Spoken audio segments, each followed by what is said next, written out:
Welcome students to Chapter 5, which is covering anxiety, obsessive-compulsive, and related disorders. And so in this chapter we're going to be talking about fear and anxiety and the different disorders that involve those. Fear is the central nervous system's physiological and emotional response to a serious threat to one's well-being, where anxiety is more of a response to a vague sense of threat or danger. Generalized anxiety disorder is the most common of these problems. It's a disorder marked by persistent excessive feelings of anxiety and worry about numerous events and activities, and we'll talk about it first. All of these disorders are the most common mental disorders in the United States. In any given year, 19% of adults in the U.S. have one of these anxiety disorders. 31% of all people develop a disorder at some point in life, and only 42% seek treatment. For generalized anxiety disorder, as I said, it involves excessive anxiety, and it's experienced under most circumstances. So one anxiety is replaced with another, with another, with another. There can be worry about practically anything that reduces quality of life and affects about 4% of the population.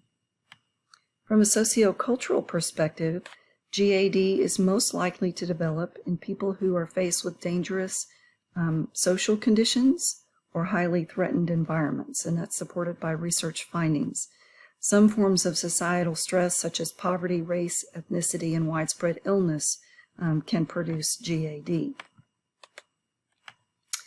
And from a psychodynamic perspective, there is a treatment called free association for GAD, where the therapist just asks the patient to talk about what comes to mind, and then they interpret that. Or they may interpret transference relationships between the therapist and the client, resistance or dreams, and the whole goal is for Freudians to focus less on fear and more on control of the id, or the drives that are creating issues for us.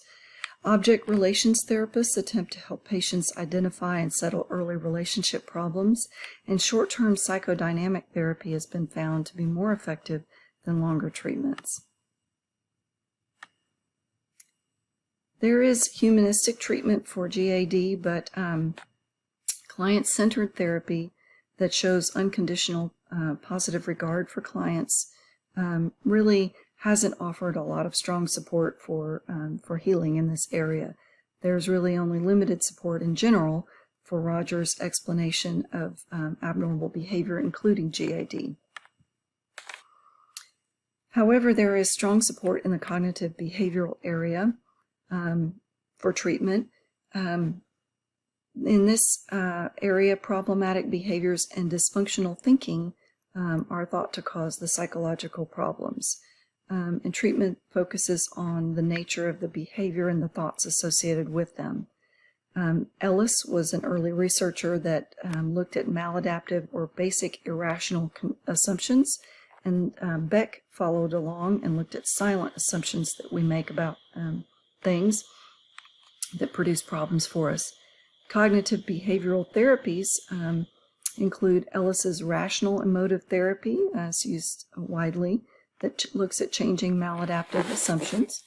And then more recently, mindfulness-based cognitive behavioral therapy, such as acceptance and commitment therapy, breaks down worries and looks at things like mindfulness meditation to help people feel better.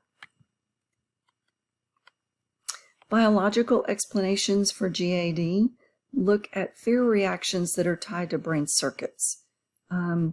Those hyperactive brain circuits may be related to generalized anxiety. Benzodiazepines are a primary drug of choice. They provide anxiety relief by increasing the neurotransmitter GABA, which inhibits the message that ends firing of the neuron receptor. So benzodiazepines are certainly commonly used. Phobias are another subcategory that we're going to look at in this chapter. Phobias differ from fear in that they are more intense and persistent. There's a greater desire to avoid the feared object or situation with a phobia, and it creates stress that interferes with functioning. Specific phobias involve yearly symptoms that exist in 9% of all U.S. people. There's marked, persistent, and disproportionate fear of a particular object or situation that lasts for at least 6 months. There is another type of phobia that is called agoraphobia, and it includes about 1% of the U.S. population having yearly symptoms. Agoraphobia is a pronounced, disproportionate, or repeated fear of being in at least 2 delineated situations and avoidance of those. But many times people develop more and more fears such that they can even become afraid of leaving their homes because there's so many things they're afraid of in the environment. So it can be pretty debilitating. In terms of phobias, we know that fears can be learned.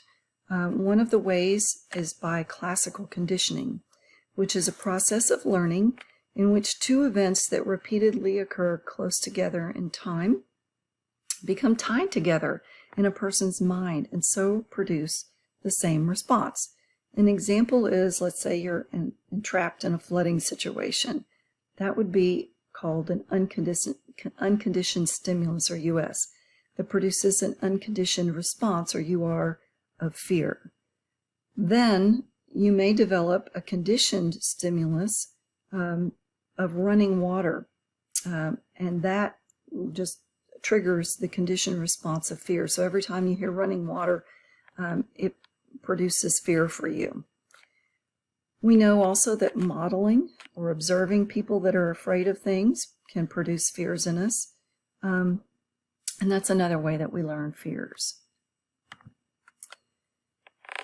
There's a behavioral and evolutionary explanation for phobias because some are more specific and fear-producing than others in certain species. So this explains why some phobias in humans, like snakes and spiders, are more common than others for things like fear of meat or houses. Treatments for specific phobias oftentimes involve actual contact with the feared object or situation, but most of the time this is a systematic desensitization process that involves relaxation training first, where you get very relaxed. There's a fear hierarchy that's developed, so you may first, imagine the thing that's feared. Then you may look at a picture of it. Then you may have it in the room with you before you actually have actual contact with it. This is what's called in vivo desensitization. Some types of desensitization are entirely covert, though, all done within the imagination. And virtual reality technology can support that type of covert desensitization process. Sometimes we have problems with desensitization, and so flooding is used where the actual feared stimulus is just introduced right away. It does work, but there's a lot of anxiety associated with it, so it's not used very commonly. And then modeling can be used. In addition to having fears develop through modeling, we can use modeling also to help people reduce their fear. Social anxiety disorder is another subtype of anxiety disorder. Yearly symptoms exist in about 7% of the U.S. population. This involves a pronounced, disproportionate, and repeated anxiety about social situations in which the individual could be exposed to scrutiny by others. It typically lasts 6 months or more, and there's lots of fear of being negatively evaluated or appraised by other people. that reinforces over and over again the social anxiety problem. Treatments for social anxiety address two distinct features: these overwhelming social fears. Medications and cognitive behavioral therapy that we've talked about already can be used, and also lack of social skills can be addressed with social skills training and assertiveness training. Another type of subtype of anxiety disorder is panic disorder, that involve panic attacks, where there's short bouts of panic that occur suddenly, reach a peak within minutes, and gradually pass. They feature at least 4 of the following symptoms of panic, such as heart palpitations, tingling in the hands or feet, shortness of breath, sweating, hot flashes, cold flashes, and others that you see here on the slide. People sometimes believe they're having a heart attack and they go to the emergency room, but it's all anxiety-based. Panic disorder affects 3% of the U.S. population, and these unforeseen panic attacks occur repeatedly for people, and one or more of the attacks precede either of the following symptoms: at least a month of continual concern about having attacks, or a month of dysfunctional behavior changes associated with the attacks, such as avoiding new experiences. The biological perspective says that panic attacks are caused by abnormal norepinephrine activity in the locus coeruleus in the brain. More recent theories look at brain circuits and the amygdala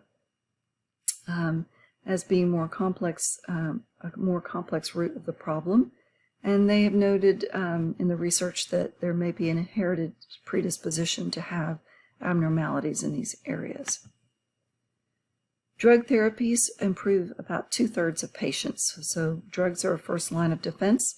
They function in the norepinephrine receptors in the panic brain circuit. Improvements require maintenance of drug therapy, though. Some benzodiazepines have proved especially helpful. Cognitive behavioral therapy is used as well, that seeks to correct people's misinterpretation of the bodily sensations that they experience. They're educated about panic attacks. They're taught applications of more accurate interpretations and skills for coping. And then we have obsessive-compulsive disorder, which is another subtype of anxiety disorders. OCD involves obsessions, which are persistent thoughts, ideas, impulses, or images that invade a person's consciousness when they don't want them. And compulsions involve repetitive and rigid behaviors or mental acts that people feel they must perform to prevent or reduce anxiety. OCD affects 1.2% of the world population, and there is, again, occurrence of repeated obsessions, compulsions, or both. They take up considerable time, and there's significant distress. The psychodynamic perspective looks at the id and ego defense mechanisms that lessens anxiety and overt thoughts and actions. Freud said that OCD was related to the anal stage of development, but not all psychodynamic theorists agree. Treatment involves classical techniques of free association and therapist interpretation, but have little research support in this area. Short-term psychodynamic therapies are more direct and action-oriented than longer ones. Cognitive behavioral therapy has strong support. They use exposure and response prevention exercises. There's 50 to 70% improvement with therapy in this area. Biological treatments involve serotonin-enhancing antidepressants, such as clomipramine and similar drugs. Improvement in 50 to 80% of those is seen with OCD. Relapse does occur, though, if medication is stopped. So a combination of medication and CBT is most effective. And these right here are subtypes of OCD: hoarding disorder, trichotillomania, excoriation or skin picking, and body dysmorphic disorder. All of those fall under this category and can be addressed.